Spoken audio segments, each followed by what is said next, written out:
Hey guys, good morning to you. It's around 10 o'clock over here, and just came out to see some of the soil's a little bit dry this morning in these pots I've got, planters and cups.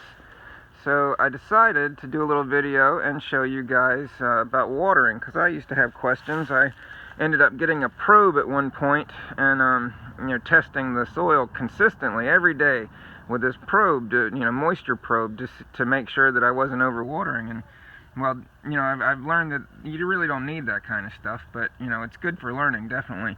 But what I've got here is a nozzle that you can adjust, and I think that's really important, especially when you're dealing with seedlings that you've just planted and are just coming up. So I usually put it on a low setting like this before I start spraying, and then on the seedlings I just very gently go over the tops of them, just like so.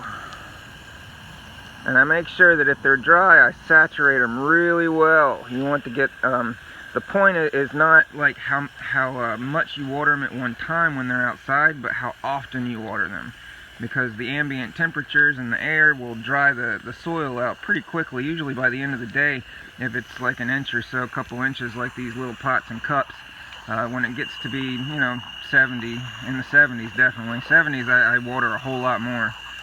Anything below 70s, I've noticed that every 3 or 4 days. And when it's cold, like in the colder months of the year during the winter, I only water maybe once a month sometimes, not even. I think this past winter I watered maybe twice all winter long. It was just a nice wet cool winter.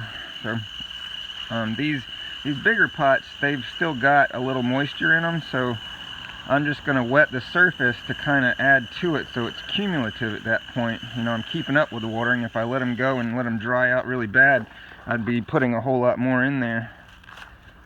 But just going around the yard, saturating the cups now that they've dried so much.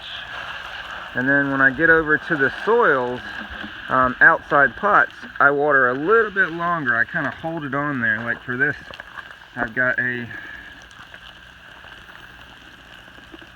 really nice, this is a Fuyu persimmon that I just planted. So I'm really excited about that. It gets the great big persimmons on it that don't have seeds and they're not bitter, so you can eat it right off the tree like an apple. Very, very excited about that one.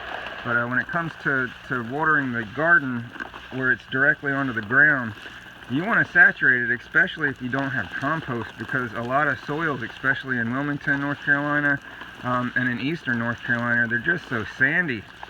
It's like you water a little bit and then the water goes straight through, but a lot of people don't realize that sandy soil, especially super sandy loam soil, is almost like repellent. If you water it, you'll notice that the water doesn't actually go into the soil. It just beads up on top, and a lot of times it runs off, and then you stick your finger in the soil and you find out that below 2 millimeters it's completely dry and you didn't do anything.